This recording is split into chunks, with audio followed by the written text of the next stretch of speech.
In this video, finally shedding a light on something that's truly hub nut. It's the Renault Modus, and in fact this isn't just a Modus, this is a Grand Modus. Do you even know there was a Grand Modus? Somehow I hadn't noticed. And to make it even more hub nut, it's got the QuickShift automated manual gearbox, so this should be interesting. So this Grand Modus has the 90 brake horsepower 1.5 litre DCi engine and that QuickShift gearbox. But yes, it's a Grand Modus. It's actually very slightly longer than a normal Modus. These were only available in the post facelift, and I'm afraid the rear lights are a bit more dull on the post facelift. If you look here, the earlier ones had these beautiful circular rear lamps, really quite funky. And with a facelift they also did away with the boot chute. The boot chute was a little opening in the tailgate, so you didn't have to open the full tailgate. We're going to start at the back because it's a practical car and practical is what it is. But don't put your tissue box on the parcel shelf is my advice, because most of the parcel shelf comes up with the hatch. It's kind of clipped in here. If you decide you do need more boot space, well, that's no problem. You can push the bench seat forward for a bit more space. Rather cleverly, the parcel shelf has this fabric part which just velcros to the seat back to extend the load coverage when you do that. So it's just this handle down here, and then you can bring the seat back as well. The earlier ones had triptych seating where you could take out the middle squab and make it more of a four-seater. This doesn't have that, but obviously with the long doors makes getting in the back really easy. Well, let's climb in and look at the space. Loads of leg room. That's the seat set for me. I'm 5'10", and I've got decent headroom in the back and good visibility because the windows are enormous. Speaking of which, let's see how far they go down. Ooh, quite a long way. But yes, this is from that era where cars actually had windows rather than sort of arrow slits down the side. So yeah, really good visibility. But it's actually really nice here. Got a adjustable head restraint, and then, like I say, if I can move the seat backwards or forwards, that's definitely too tight for leg room. To suit space or passenger space, yeah, considerations. It's yeah, really nice back here. I'm going to go now. Climbing into the front, and oh yeah, very nice, comfortable, supportive seat that doesn't have the headrest thrust into your head. Steering wheel sits really nicely. Got these cute little stalks going on. The info is all in the middle, so the speedometer, the rev counter, and all your warning lights in the middle. I know some people won't like that, but does make it rather easier to do right or left-hand drive, although they've got this storage which is only in front of the driver, it seems. I presume that was the other side for left-hand drive. I don't know. If you have a left-hand drive Modus, let me know. I need to know this sort of information. Also got the heater controls around here. Got the heater fan is on this little dial in the middle, and the temperature on the outer ring. Air conditioning on this one. Hazard lights. Yeah, that's an electronic sound. Built-in head unit. We've got storage. We've got that. We've got the glove box over here as well. Seems a decent size. Door bins, quite big. I've just noticed the bonnet release is on the passenger side because French. Although actually these were all built in Spain, in Valladolid. Yeah, something like that. We've got the selector for the automated transmission. There's a winter button mode, which presumably makes it start off in a higher gear. 12-volt power outlet is down here, and the handbrake, which is closer to the passenger. How very French. But yeah, really nice place. Huge windscreen and massive side windows, so you've got a really good view out. It's very impressive. I'm not entirely sure how much engine we're going to see under here, but we'll open it up and away. Oh yeah, can't see any of it. Yes, I guess that's the downside of having your windscreen come so far to the front of the engine bay, but you can get your essentials. Has that got the dipstick built in? It kind of feels like it might be one of them. Or do you just rely on the electronic one? Yeah, there you go. So you got your plastic dipstick in there. But anything else, I guess this lot must come off to make life easier. It's, your heater air intake, but it still looks a slightly precarious engine to work on. I mean, yeah, how do you get at anything? Imagine doing the cam belt. Yeah. Just before we go for a drive though, take in again the condition. It's odd to use the phrase time warp on a car that's only 15 years old. For this is 2010. Production ended in 2012, having begun in 2004. And it's just lovely condition. It's clearly very, very well cared for. And it's just nice to see on what to most people is just a boring old fogey mobile that isn't worthy of a bit of care. It's lovely condition, and I really like it. It's a really stylish car, I think, actually. I don't think it's got a line out of place, and it makes a boring box on wheels look a little bit interesting, I think. Oh, I almost forgot a piece of utterly useless storage. This bolster can be lifted up to reveal a space exactly the same size as the bolster. You are not to use it as a sort of booster seat. That is not the point of it. What the point of it is, I don't know, because that's pretty much the same size. You maybe hide a piece of paper in there. Yeah, well done, Renault. Not sure what they were thinking on that one. Just notice this. The seatbelt is actually attached to the seat, and it has pre-tensioners, so that will yank down and tighten your seatbelt in the event of an impact, and that helps the Modus achieve a 5-star rating for safety. It's when Renault decided to become Volvo, so safety was paramount. So we got the ISOFIX seat mountings for the best option for a chair, and obviously a baby seat, that's the word I'm looking for, a roof mounted third point for the middle seat belt, so everyone is as well protected as possible. So safe motoring for all the family. Just quickly though, that may seem like a good idea and keeps everything neat with the seat belts, but it also leaves them very prone to collecting crumbs when you've got children in the back. So yeah, be warned. Right, let's fire that thumping engine into life. Yeah, just 56,000 miles. Extraordinary. So as diesels go, I think the earlier common rail diesels often suffer from I don't think they sound very nice, but maybe I'm expecting too much of a 4-cylinder diesel engine. I find when we're underway, it will start cackling a bit. But nonetheless, we shall do the important business of the windscreen wiper test. Oh, nice mist there. Ah. They didn't swap the wipers for right-hand drive, did they? So this coverage is rubbish. That's very disappointing, but also somehow very, very French. We'll do a rear wiper test in a bit. But yeah, that's not great. We shall go forward. Now we're in first gear, and it's an automated clutch and gearbox. So as I pull away, the clutch is released automatically for me. There are only 2 pedals. It's like a Smart, effectively, is the way to think of it.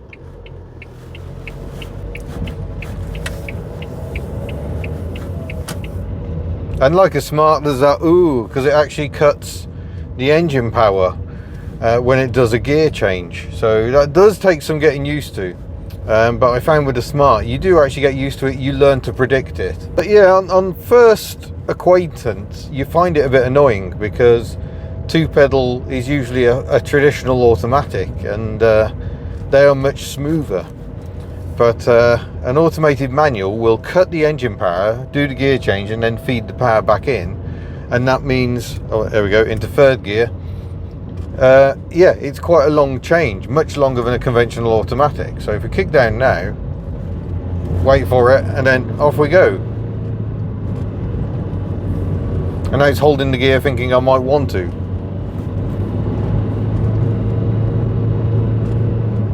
There we go, now we're back into third again. But it's a lovely smooth engine, apart from the rattle that's just typical of diesels of this era. It pulls really well. The turbo cuts in quite nicely. There isn't much lag, and there's a decent shove, low down torque, and the gearbox is more than happy to make use of it. There we go, we're now into 4th gear and into 5th. Oh, that's big.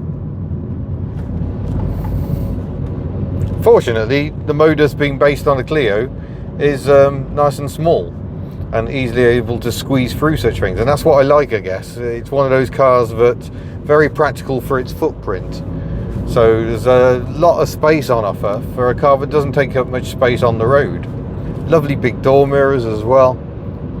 So a very easy car to drive, really. So you can go manual. I can, it's still in automatic mode, but I can hasten the gear changes even in auto mode if I feel the need. Or I can, oh no, I can't do that. There we go. Go that way and you take it into manual. So now it's fully manual mode, so I can just hold on to 3rd gear, which I might want to do for more engine braking, or I might just decide I want to go down the road nice and smoothly. So we'll go back into auto, because frankly I don't really see the point. I think very occasionally, because you know what terrain is up ahead and the car doesn't, it can be useful to hold a gear. So in a moment we're going to start dropping down towards a hairpin, and I might well want to take manual control just to encourage it to change down a little more briskly. But good ride as well, nice and supple, and while the handling is not exactly sports car territory, it's nice. It's just the sort of handling that gives you confidence. Much like my Berlingo, no sports car, rolls a bit too much, but I'm just always confident it's going to get me around the bend, which around here especially, where there are many bends, is exactly what you want. So I'm going to go back into manual mode now, go to 4th for a bit more engine braking. And now things start getting really tight, so I might go down the gear again. It's beautifully smooth on the downshifts. I might even go 2nd for this one, because this is going to be very tight. We drop down to the Villager Slalom.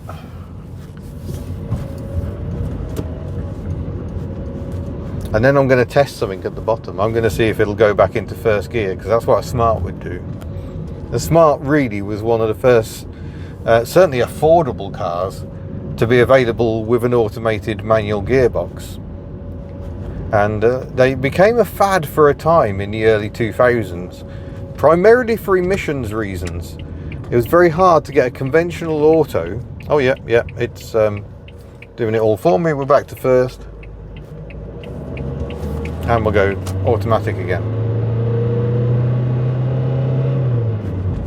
I'm not sure what happened there. I think I confused it by suddenly giving it the controls. Well, I guess that's the problem with computers. You can catch them out. But generally, it's very, very smooth and easy to make sort of smooth progress. But yeah, automated manuals, greater efficiency, because once it's done the gear change, it's just like an ordinary manual. You've got a direct drive through the gearbox. You haven't got any torque converter losses like you have with a conventional automatic. So conventional autos tend to hit emissions hard. They tend to hit small engines with not very much power hard, just because there are losses associated with having a torque converter.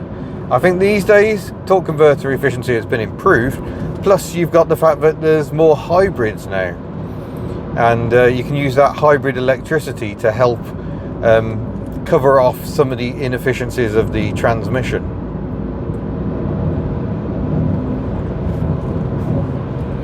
Right, it's a good test, this hill, quite a steep one. But it's the first time driving a Modus, and I have to say I'm impressed. This is a very likeable package. Hugely popular with old folk, I guess because they just look a bit old person. But as is so often the case, if you want sensible motoring, the elderly folks know what's what. They were liking Toyotas when people like Jeremy Clarkson were taking the mickey out of them for being dull. But you don't want a race car for daily driving. You just want something that will get you nicely from A to B. Something Toyota absolutely excelled at, and Renault with the Modus as well. This is actually a very pleasant, very practical car to drive. Yeah, going over some of these bumps. Not that we get many bumps on our roads, they're generally in very good order. Unlike Herefordshire, Yikes. Yeah, it's just very compliant, very nice. There's a bit of road noise at the moment, but that's just because this is fresh surface dressing and the loudest road surface known to man, although actually some of the concrete sections of motorways are even worse. But it doesn't take too long and you kind of forget that it's an automated manual. You just settle down. And like I say, with a Smart, you get used to anticipating when it's going to do the gear change. I'm not lifting off, I'm just letting it do its thing, and it seems more than capable of just getting on with it. And the automated manuals can get problematic in older age, but I think a lot of it boils down to maintenance, i.e. the complete lack thereof. People will happily do oil and filter changes on an engine, but it's very rare that the transmission fluid ever gets changed. I'm still slightly miffed about the windscreen wiper situation. Let's just look at it again. Look at that. Yeah. So much unswept screen on the passenger side. Sorry, on the driver's side, with the passenger side of left-hand drive. That's a little bit shameful. Right, I'm really going to make the transmission work now. We're going to go up a very, very steep hill. So the engine is going to have to work as well, and we'll see what it makes of that. So down to fourth. I like the fact it tells you what gear it's in, so we're now into third. I like knowing, you know. And then give it a bootful.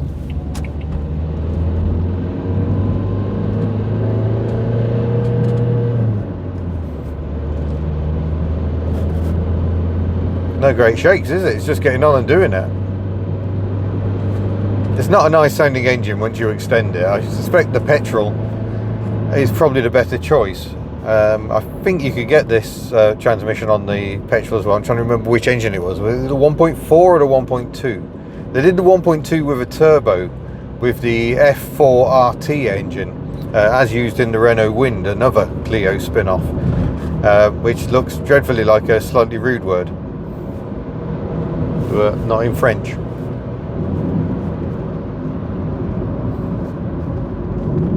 So this road's got all the bends on it, so around we go. Yeah, just a bit of a pause. I got my foot down for power coming out. I just have to wait for the downshift.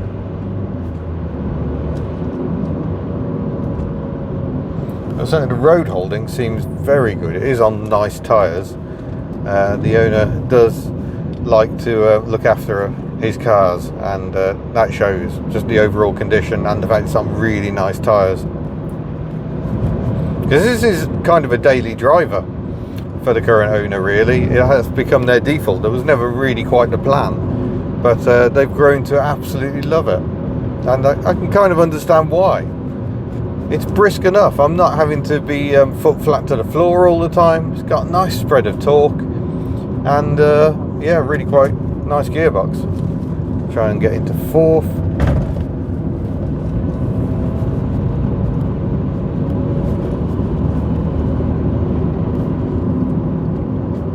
Oh, it's interesting. I've knocked it down to fourth. We're still in automatic, but it's still holding fourth gear, which is kind of where I want to be, because we're just bend after bend at the moment.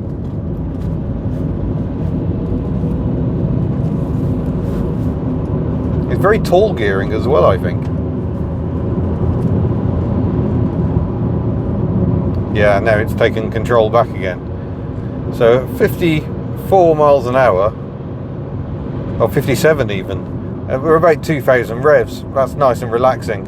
I can't go any faster than 60, for there are no dual carriageways or motorways anywhere near here. But yeah, this has impressed me. I've always been a bit wary of automated manuals, but having swallowed the Smart bravery pill and driven a Smart Roadster as well, yeah, I'm getting used to it. This one seems to work very nicely, which is nice.